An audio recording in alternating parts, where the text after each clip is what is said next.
आजको यो भिडियोमा चाहिँ हामी Vivo V70 SE भन्ने फोनको बारेमा कुरा गर्न चाहदैछौँ, जसमा चाहिँ तपाईँले 200 मेगापिक्सलको क्यामेरा, 7000 mAh को ब्याट्री र 90 वाटको फास्ट चार्जिङ स्पिड पाउन सक्नुहुन्छ। प्लस यसमा चाहिँ तपाईँले 1.5K को एमोलेड डिस्प्ले पनि पाउन सक्नुहुन्छ। ओभरअल यो फोन चाहिँ एकदमै दामी हुनेवाला छ। अब यो फोनको प्राइस, यो फोन कतिको दामी छ, यही प्राइस रेन्जमा तपाईँले नेपाली मार्केटमा थुप्रो फोनहरू पाउन सक्नुहुन्छ। अरू फोनहरू राम्रो हुन्छ, यो फोन राम्रो हुन्छ भनेर पनि आजको यो भिडियोमा हामी एकदमै डिटेलली कुरा गर्न चाहन्छौँ। सो यदि तपाईँहरू चाहिँ नेपाली मार्केटमा एउटा राम्रो खालको बजेटमा एउटा राम्रो खालको एकदमै दामी खालको फोन किन्ने सोचिरहनु भएको छ भने आजको यो भिडियोलाई लास्टसम्म हेर्नु होला।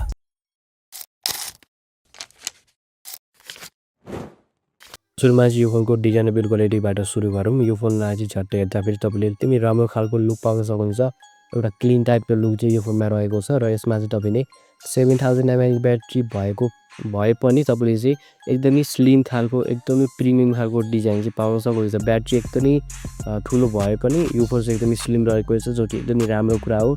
अनि यसमा चाहिँ तपाईँले एकदमै ठिलो चाहिँ पातलो खालको बेजसहरू पाउन सक्नुहुन्छ। कर्भ भएको एजेसहरू छ र एकदमै मिनिमल टाइपको क्यामेरा मोडल तपाईँले डिजाइन पाउन सक्नुहुन्छ। सो ओभरअल एकदमै राम्रो छ र यसको जुन पर्पल कलरको डिजाइन छ त्यो मलाई पर्सनली एकदमै मन पर्यो। एकदमै राम्रो खालको डिजाइन तपाईँले यो फोनमा पाउन सक्नुहुन्छ। कलर अप्सन पनि एकदमै राम्रो खालको छ।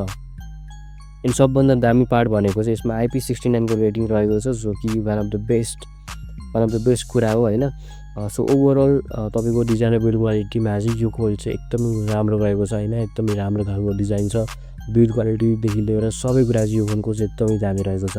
फोनको डिस्प्लेको बारेमा कुरा गर्नुपर्दा चाहिँ 6.83 इन्चको 1.5K एमोलेड प्यानल डिस्प्ले तपाईँले पाउन सक्नुहुन्छ, जसमा 120 हर्जको रिफ्रेस रेट पनि रहेको छ र एकदमै ब्युटिफुल एकदमै राम्रो खालको तपाईँले यसमा चाहिँ पिक्चर्सहरू, भिडियोजहरू, मुभिजहरू हेर्न सक्नुहुन्छ हैन। Netflix, YouTube, Instagram reel, gaming गर्दाखेरि सबै कुरा गर्दाखेरि एकदमै भाइब्रेन्ट एकदमै शार्प टाइपको तपाईँले क्वालिटी पाउन सक्नुहुन्छ। र ब्राइटनेसको बारेमा कुरा गर्नुपर्दा चाहिँ यसमा 1900 निट्सम्मको तपाईँको ब्राइटनेस रहेको छ, जसले गर्दाखेरि तपाईँले बाहिर बसेर पनि यो फोन युज गर्नुहुन्छ भने पनि तपाईँको भिजिबिलिटी एकदमै राम्रो हुनेवाला छ। सो ओभरअल यो फोनको डिस्प्ले पनि एकदमै राम्रो रहेको छ हैन। तपाईँले यदि यो फोनको रिभ्यूहरू अथवा मैले पनि भिडियोमा राखेको छु हैन, डिस्प्ले चाहिँ एकदमै ब्युटिफुल रहेको छ। अब नेटफ्लिक्समा तपाईँले मुभिजहरू हेर्दाखेरि एनिमीहरू सबै कुरा चाहिँ एकदमै दामी देखिन्छ क्या। सो डिस्प्ले चाहिँ यो फोनको चाहिँ टप रहेको छ। अब यो फोनको पर्फर्मेन्सको बारेमा कुरा गर्नुपर्दा मिडियाटेक डाइमेन्सिटी 7360 टर्बो भन्ने तपाईँले चिपसेट पाउन सक्नुहुन्छ, जो one of the best chipset रहेको छ हैन।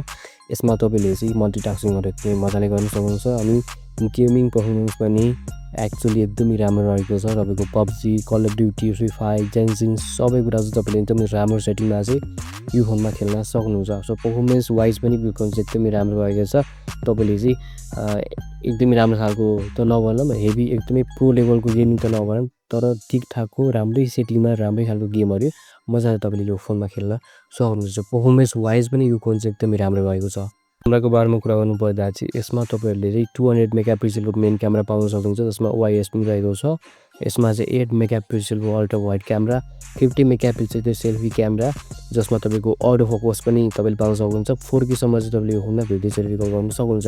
AI फिचर्सहरू पनि एकदमै राम्रो रहेको छ। जस्तै AI इरेज भयो, AI magic landscape, AI weather, AI best face जस्तो तपाईँले चाहिँ AI फिचर्सहरू पनि यो फोनमा पाउन सक्नुहुन्छ। सो क्यामेरा चाहिँ तपाईँको एकदमै दामी रहेको छ हैन। स्पेसली कन्टेन्ट क्रिएटरहरूको लागि चाहिँ यो क्यामेरा चाहिँ एकदमै बवाल हुनेवाला छ। 4K सम्म भिडियो रेकर्ड गर्न सक्नुहुन्छ भनेको सब आफै बुझ्नुहोस् हैन, कतिको राम्रो क्यामेरा क्वालिटी चाहिँ तपाईँ यो फोनमा पाउन सक्नुहुन्छ भनेर। ब्याट्रीको बारेमा कुरा गर्नुपर्दा 7000 mAh को ब्याट्री रहेको छ र यत्रो किलो ब्याट्री भए पनि कोर्स एकदमै स्लिम रहेको छ, जो कि एकदमै राम्रो कुरा लाग्यो मलाई चाहिँ। अनि ब्याट्री लाइफ पनि एकदमै बवाल रहेको छ हैन।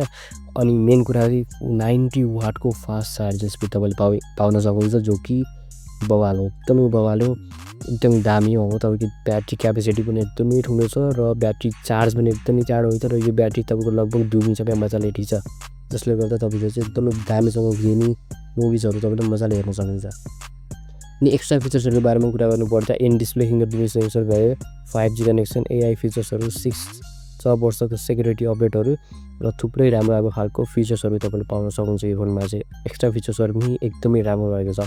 त लास्टमा चाहिँ म के भन्छु भन्दाखेरि यदि तपाईँलाई चाहिँ प्रिमियम टिपन चाहिएको छ, डिस्प्ले एकदमै राम्रो चाहिएको छ, क्यामेरा पनि एकदमै राम्रो चाहिएको छ, ब्याट्री लाइफ अथवा ठुलो टाइपको ब्याट्री लाइफ चाहिएको छ र कन्टेन्ट क्रिएसन चाहिँ तपाईँको मेन एम हो भने चाहिँ यो फोन चाहिँ तपाईँको लागि एकदमै दामी हुन्छ हैन। सो यो फोन चाहिँ एकदम दामी रहेको छ। यदि तपाईँलाई कुनै पनि क्वेसन छ भने तपाईँ कमेन्ट बक्समा कमेन्ट गर्न सक्नुहुन्छ, तपाईँलाई रिप्लाई दिन्छु। यदि भिडियो राम्रो लाग्यो भने चाहिँ लाइक, सेयर र सब्सक्राइब गरिदिनु होला। I see you in the next video.